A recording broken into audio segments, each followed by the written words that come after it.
E aí, pensando nisso, eu só consigo pensar agora no que tá rolando lá no Afeganistão? Afeganistão. E até falei pro Bruno, né, antes da gente começar, eu falei, você acha que lá vai ser uma tirania? Só falta um grande líder, né? Porque todos os outros, É que no caso as deles lá é outras um pouco coisas... diferente, né? Porque você não precisa ter exatamente um. Eles têm vários líderes que, se um é morto, o outro assume no lugar. Não, talvez já tenha uma figura central, gente não é só a conhece, gente que não talvez. conhece. É só a Mas gente que parece não que eles são conhece. várias tribos, né? Eles meio que se odeiam também ali, eles É se matam, é brigam uma entre puta eles. de uma zona, né? É O Oriente Médio é uma puta de uma zona. Essa história é complicado. bem complexa, não é uma história simples de ser contada, mas é triste o que tá acontecendo Mas lá. eles vão seguir todas essas regras aqui. Na verdade, já seguiram anteriormente, Já porque não é a estão primeira reinando vez que pela- o Terror. Talibã, que o Talibã vai governar o Afeganistão. Isso já tinha acontecido antes. Eles foram retirados do poder depois com a invasão em 2001. Só que o pessoal fala, não era pra tirar as tropas, não sei o quê. Eu concordo que não era pra tirar dessa maneira desorganizada. Só que os Estados Unidos nunca iam conseguir acabar com o Talibã. Eles não iam conseguir. Na verdade, o que aconteceu, que tem muita gente perguntando até sobre isso, saindo um pouco do tema do podcast, mas muito Não, rapidamente. isso é o tema. Acaba sendo o tema também. Eles vão seguir todas as regras aqui. Que o Trump ele tinha negociado vários acordos de paz, né? Inclusive com a Coreia do Norte, porque eles estavam sempre ameaçando, e aí, de repente, o gordinho ficou bonzinho. E falou que não ia mais fazer nenhum. E não fizeram mesmo, pelo menos até agora. Vocês sabiam que o Trump negociou um acordo de paz entre Israel e Palestina? Sim. Não. Quase ninguém sabe, porque não saiu na mídia, porque foi o Trump. E ele negociou, na verdade, Israel fez acordos de paz com várias, inclusive a União, os Emirados Árabes Unidos, que é onde fica Dubai, e outros vários fizeram acordos de paz com Israel. Até na época, muita gente falava que queria que ele ganhasse o Nobel da Paz, porque ele negociou diversos acordos da paz muito importantes, mas como era o Trump, né, Orange Man Bad, aí não fizeram nada. Mas aí, o que ele tinha feito? Ele tinha negociado. E aí, gente, eu não sou especialista disso. Se ele deveria ou não ter negociado com o Talibã, eu não sei dizer. Mas ele tinha negociado um acordo de paz e que faria uma retirada pacífica do Afeganistão, mas de uma forma ordenada e tal. O que o Biden fez foi sair de uma forma completamente doida, deixando inclusive vários aliados ali sem saber. Sim, ele embaixadas, não avisou antes pra galera. embaixadas, ficaram 10 mil pessoas em embaixadas ali, reféns. E aí você fala, bom, o povo tá fugindo, até cenas bem horríveis, né, do pessoal nos aviões e tudo. Não, parece... Sabe o que me lembrou aquela cena? Eu gosto muito do filme Guerra Mundial Z, que também tem uma hora que é uma aeronave, né? Acho que é um Hércules 130, alguma coisa parecida assim, uma aeronave grandona, e tem os zumbis ali, né? Não é comparando, não me entendo errado, né? Mas é a questão de muita gente correndo ao lado do avião.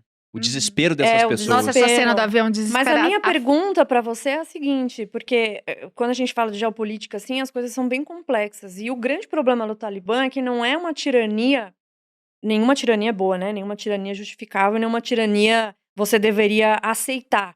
Mas o problema do Talibã é que eles vão pro terrorismo pra fora daqueles locais, né? Então, além de eles aterrorizarem o próprio povo, as mulheres, as crianças, eles também têm a ideia de morte aos Sharia do Estados mundo. Unidos e tal. É. Então, os Estados Unidos terem ficado lá 20 anos, eu até mostrei esses dias um gráfico interessante que um pouquinho de segurança e um pouquinho de liberdade subiu. econômica deu quase 200% de aumento do PIB nessa época. É como vai ficar o resto do mundo, porque o pessoal tá indo refugiado para outros países, que com certeza vai ter infiltrado no meio. Reino Unido já avisou que vai tirar as burocracias de receber a passaportes galera. e tal. Então, assim, a gente que tá há 20 anos num cenário um pouco mais seguro do que era até 2001, agora a gente já começa a ficar mais preocupado. Então, tem muita coisa envolvida nessa história. Não, é uma tragédia anunciada. Lógico que a gente vai ter problemas decorrentes disso. Mas tem uma coisa que não sai da minha cabeça quando a gente pensa nessas várias incursões que os Estados Unidos fizeram no Oriente Médio, que é uma frase do Taleb, onde ele fala que uma intervenção gera necessidade de mais intervenções. É verdade. Então a gente deu o exemplo do Gaddafi aqui, que financiou terroristas que fizeram um atentado na Alemanha, onde morreram americanos. O Reagan foi lá e bombardeou a Líbia. Não tô defendendo a guerra, mas o ponto é que ele deixou o Gaddafi com medo. Tanto que quando o Saddam Hussein caiu, o Gaddafi começou a se aproximar do Ocidente. E que foi o grande erro dele, que daí ele caiu. né? Segundo a série, né, sarcasticamente eles falam, ele parou até de torturar as pessoas. Olha só, que bonzinho Deu ele liberdade ficou. de expressão, liberdade de reunião, as pessoas se organizaram e derrubaram o Gaddafi. O Reagan não foi lá e ocupou a região. Os americanos, eles simplesmente mandaram o exército pro Afeganistão que é o local conhecido como Cemitério dos Impérios. Desde Alexandre o Grande, o pessoal não ganha lá. Os soviéticos, o Vietnã dos soviéticos foi no Afeganistão, é o filme do Rambo. O Rambo tá combatendo no Afeganistão, são soviéticos tomando um pau dos afegãos. E nessa primeira intervenção, onde eles fizeram essa guerra, né, por procuração, os americanos financiando os afegãos, eles treinaram um cara chamado Osama Bin Laden. E decorrente disso, nós tivemos os atentados em 2001. Ou seja, uma bola de neve de intervenção. Nunca acaba, é sempre uma consequência. E deixa eu fazer só um adendo sobre Por isso, favor. que eu vi uns posts aí na internet falando assim, nossa, porque quando era o governo marxista no Afeganistão, as mulheres usavam mini saia e tal. E o que aconteceu foi, tinha um rei no Afeganistão, aí entrou um cara que tinha mais essas visões socialistas, ele fez algumas reformas, inclusive em relação aos direitos das mulheres, só que a invasão dos soviéticos só foi depois, só foi em 78, 79. Então esse governo inicial que eles chamam de governo marxista, que era mais alinhado com esses valores socialistas que fez algumas reformas, eles ainda foram invadidos pelos soviéticos depois, e foi com essa ideia de expulsar os soviéticos que os americanos vieram e acabaram armando o que eles chamavam de jihadistas, né? Que formou esse pessoal terrorista fundamentalista islâmico. Então, é uma história super complexa de intervenção de todo mundo, só que sempre tem alguém que vira e fala assim, não, mas olha como a vida era boa com os soviéticos no poder ou os marxistas no poder. Tava todo o resto do mundo na merda, tava todo mundo se ferrando com a mesma ocupação que aconteceu em vários lugares, fome, miséria, caos, bálticos, leste europeu. Não, mas no Afeganistão era legal porque eram soviéticos. Não, foi tudo cagado ali naquele lugar. Impressionante. Não, e não era legal e agora talvez fique muito pior. Porque a questão é que o Talibã saiu disso fortalecido. Agora eles têm mais armas. E foi um vexame, né? Foi um vexame dos americanos, foi um segundo Vietnã. Até compararam as cenas da evacuação de Saigon, né, com o que estava acontecendo agora. E por que eu digo que eles não teriam sucesso lá durante esse conflito? Primeiro porque é uma região onde ninguém ganha, porque é horrível você lutar em um terreno montanhoso. Então, teu adversário, ele consegue se esconder, ele faz guerrilha, que é o que os caras são muito experientes em fazer, ele tem conhecimento do relevo, é uma região desértica. Então, é uma guerra onde o invasor, ele tem muita desvantagem. Você pega a arte da guerra, escrita por Sun Tzu, ele já colocava lá, jamais ataque de frente pra uma colina.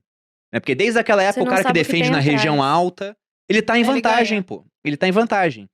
E o outro ponto é que, se a gente for pegar o histórico de tentar estabilizar um país através de uma intervenção estrangeira, ele é horrível. Não costuma dar certo. E um exemplo que eu dou agora é o do Haiti. Porque nesse a gente participou. Durante o tempo que eu tive no exército, desde quando eu entrei até quando eu saí, o exército brasileiro mandava missão de paz pro Haiti.